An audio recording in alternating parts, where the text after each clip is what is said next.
আসসালামু আলাইকুম। সবাইকে স্বাগত জানাচ্ছি বিডিভিউজের বিশেষ বুলেটিনে। আপনাদের সঙ্গে আছি আমি সুরভি দিবা। হরমুজ প্রণালী নিয়ে যুক্তরাষ্ট্র ও ইরানের মধ্যে উত্তেজনা নতুন মাত্রায় পৌঁছেছে। মার্কিন প্রেসিডেন্ট ডোনাল্ড ট্রাম্প বলেছেন, ইরানকে পরাজিত করার পর তিনি শিগগিরই কৌশলগত এই জলপথকে যুক্তরাষ্ট্রের ভূখণ্ড হিসেবে ঘোষণা করবেন। একই সঙ্গে তেহরানকে যুদ্ধ শেষ করতে বাধ্য করতে কঠোর অর্থনৈতিক চাপ ও নতুন নিষেধাজ্ঞা আরোপের প্রস্তুতির কথাও জানিয়েছে ওয়াশিংটন। ট্রাম্পের এমন বক্তব্যের তীব্র প্রতিক্রিয়া জানিয়েছে ইরান। দেশটির উপপররাষ্ট্রমন্ত্রী কাজেম গরিবাবাদি স্পষ্ট করে বলেছেন, হরমুজ প্রণালী ইরানেরই থাকবে। যুক্তরাষ্ট্র পরাজয় মেনে না নেওয়া পর্যন্ত প্রণালীতে অবরোধ ও নিয়ন্ত্রণ কার্যক্রম অব্যাহত রাখার কথাও জানিয়েছেন তিনি। ফলে গুরুত্বপূর্ণ এই নৌপথের নিয়ন্ত্রণ নিয়ে দুই দেশের অবস্থান আরও মুখোমুখি হয়েছে। এদিকে ইরানের পররাষ্ট্রমন্ত্রী আব্বাস আরাকচি ইসলামাবাদ সমঝোতা স্মারকের ব্যাখ্যা নিয়েও যুক্তরাষ্ট্রের সঙ্গে বিরোধ তুলে ধরেছেন। তার দাবি, ওই সমঝোতা ছিল যুদ্ধের সমাপ্তির জন্য কেবল একটি অস্থায়ী যুদ্ধবিরতি নয়। ইরানের ভাষ্য অনুযায়ী যুক্তরাষ্ট্র সমঝোতা লঙ্ঘন করার পর আবারও হামলা শুরু হওয়ায় যুদ্ধ পুনরায় ছড়িয়ে পড়ে। তাই 60 দিনের যুদ্ধবিরতি বাড়ানোর প্রশ্নই ওঠে না। বিশ্লেষকদের মতে, হরমুজের নিয়ন্ত্রণ এখন শুধু সামরিক বা আঞ্চলিক ইস্যু নয়, এটি বৈশ্বিক জ্বালানি নিরাপত্তা ও কূটনীতির কেন্দ্রীয় সংকটে পরিণত হয়েছে। বিশ্বের গুরুত্বপূর্ণ তেল ও গ্যাস পরিবহন পথে জাহাজ চলাচল ব্যাপকভাবে কমে যাওয়ায় আন্তর্জাতিক বাজারে এর প্রভাব পড়ছে। ফলে ট্রাম্পের ভূখণ্ড ঘোষণার হুমকি এবং ইরানের পাল্টা অবস্থান পরিস্থিতিকে আরও জটিল করে তুলেছে। সাম্প্রতিক সপ্তাহগুলোতে যুক্তরাষ্ট্রের প্রেসিডেন্ট ডোনাল্ড ট্রাম্প বারবার লেবাননে হিজবুল্লাহকে নিরস্ত্র করতে সিরিয়ার হস্তক্ষেপের সম্ভাবনার কথা বলেছেন। ওয়াশিংটনের এই অবস্থান থেকে স্পষ্ট, ইরানের উপর চাপ বাড়াতে সিরিয়াকে একটি অতিরিক্ত কৌশলগত হাতিয়ার হিসেবে ব্যবহার করতে চায় যুক্তরাষ্ট্র। তবে সামরিক হস্তক্ষেপের পক্ষে সিরিয়ার তুলনায় বিপক্ষেই যুক্তি বেশি শক্তিশালী। সিরীয় বাহিনী লেবাননে প্রবেশ করলে রাজনৈতিকভাবে হিজবুল্লাহ আরও শক্তিশালী হওয়ার সুযোগ পেতে পারে। একই সঙ্গে এতে সিরিয়া ও লেবানন উভয় দেশেই অস্থিতিশীলতা বাড়ার আশঙ্কা রয়েছে। সবচেয়ে বড় ঝুঁকি হলো, ইরান সিরিয়ার এই পদক্ষেপকে সরাসরি শত্রুতামূলক হিসেবে বিবেচনা করে পাল্টা ব্যবস্থা নিতে পারে, যার প্রভাব সিরিয়ার রাজধানী দামেস্ক পর্যন্ত পৌঁছাতে পারে। এখন পর্যন্ত সিরিয়ার জন্য যুক্তরাষ্ট্রের পক্ষ থেকে কোনো সুস্পষ্ট ও পূর্ণাঙ্গ পরিকল্পনা প্রকাশ করা হয়নি। সীমিত পর্যায়ের পদক্ষেপ হিসেবে সিরিয়া সীমান্তে নিয়ন্ত্রণ জোরদার, অস্ত্র ও যোদ্ধা পাচার বন্ধ এবং লেবাননের সেনাবাহিনীর সঙ্গে গোয়েন্দা তথ্য বিনিময় করতে পারে। কিন্তু আরও ঝুঁকিপূর্ণ পরিস্থিতি তৈরি হবে যদি সিরীয় বাহিনী লেবাননে প্রবেশ করে হিজবুল্লাহকে নিরস্ত্র করার কাজে সরাসরি অংশ নেয় অথবা সংগঠনটির নিয়ন্ত্রিত এলাকাগুলোর দায়িত্ব নিতে চায়। বিশ্লেষণে তাই ট্রাম্পের বক্তব্যকে তাৎক্ষণিক সামরিক অভিযানের ঘোষণা না বলে রাজনৈতিক চাপ প্রয়োগের কৌশল হিসেবেই দেখা হচ্ছে। সিরিয়ার সম্ভাব্য ভূমিকার ইঙ্গিত হিজবুল্লাহ ও ইরানের হিসাব নিকাশকে জটিল করে তুলছে এবং একই সঙ্গে যুক্তরাষ্ট্রের হাতে থাকা বিকল্পগুলোর পরিধি তুলে ধরছে। পাশাপাশি লেবানন সরকারের উপরও চাপ বাড়ছে। দেশটির সব অস্ত্র রাষ্ট্রের নিয়ন্ত্রণে আনার সক্ষমতা ও রাজনৈতিক সদিচ্ছা কতটা রয়েছে তা প্রমাণ করার জন্য। ইয়েমেনের গুরুত্বপূর্ণ বন্দর আল মাখায় শুক্রবার হুথি বিদ্রোহীদের হামলায় 6টি ব্যালিস্টিক ক্ষেপণাস্ত্র ব্যবহার করা হয়েছে বলে জানিয়েছে দেশটির আন্তর্জাতিকভাবে স্বীকৃত সরকারের সেনাবাহিনী। হামলায় বন্দরটির নিরাপত্তার দায়িত্বে থাকা এক কর্মকর্তা নিহত হয়েছেন। এছাড়া 2 নাবিক নিখোঁজ রয়েছেন বলে সামরিক বাহিনীর বিবৃতিতে জানানো হয়েছে। সেনাবাহিনী আরও জানিয়েছে, ক্ষেপণাস্ত্র হামলায় অন্তত 8 জন বেসামরিক নাগরিক আহত হয়েছেন। হামলার ফলে বন্দরের অবকাঠামো ও কার্যক্রমও ক্ষতিগ্রস্ত হয়েছে বলে ধারণা করা হচ্ছে।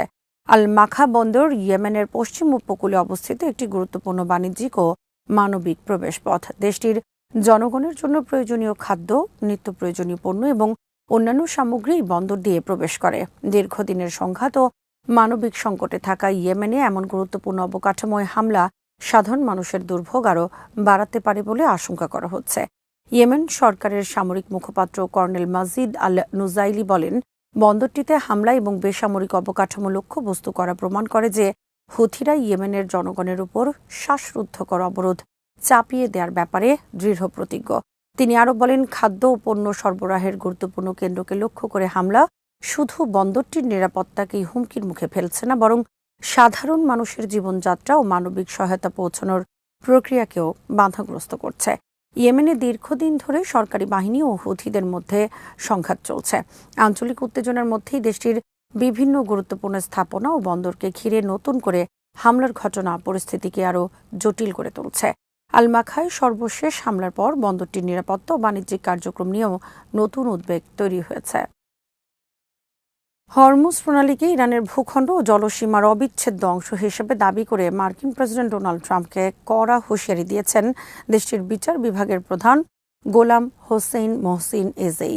আজ সামাজিক যোগাযোগ মাধ্যমে দেয়া এক পোস্টে তিনি বলেন, হরমুজ প্রণালী ইরানের ভূখণ্ড ও সীমান্ত এলাকার অবিচ্ছেদ্য অংশ। এই জলপথে যে কোনো ধরনের দুঃসাহসিক পদক্ষেপের বিরুদ্ধে ইরান কঠোর জবাব দেবে বলেও সতর্ক করেন তিনি।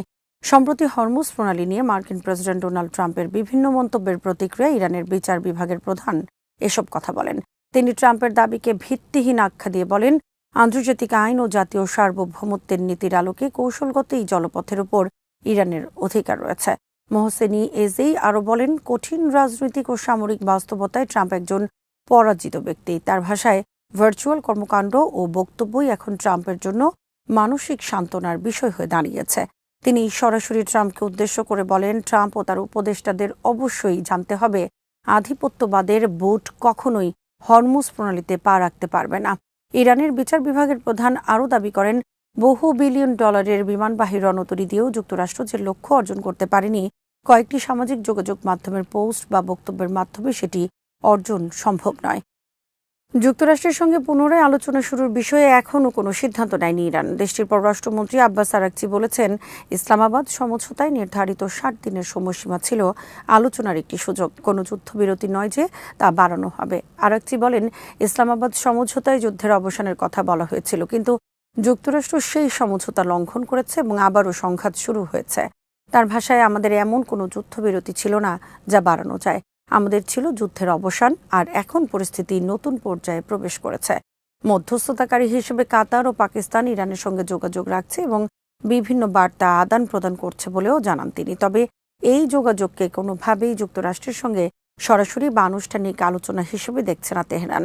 আরাকচি স্পষ্ট করে বলেন, আমেরিকার সঙ্গে আলোচনা পুনরায় শুরু করার বিষয়ে এখনও কোনো সিদ্ধান্ত নেওয়া হয়নি।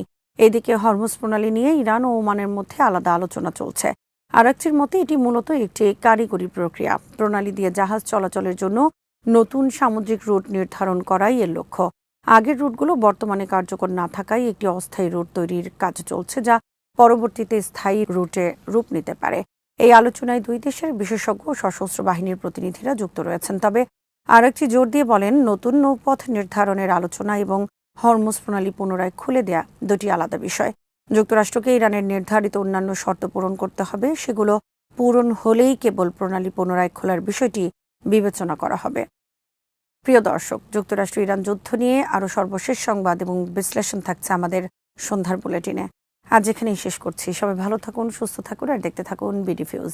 চ্যানেলটি ভালো লাগলে সাবস্ক্রাইব করুন, সংযুক্ত থাকুন আমাদের ফেসবুক পেজে। আল্লাহ হাফেজ।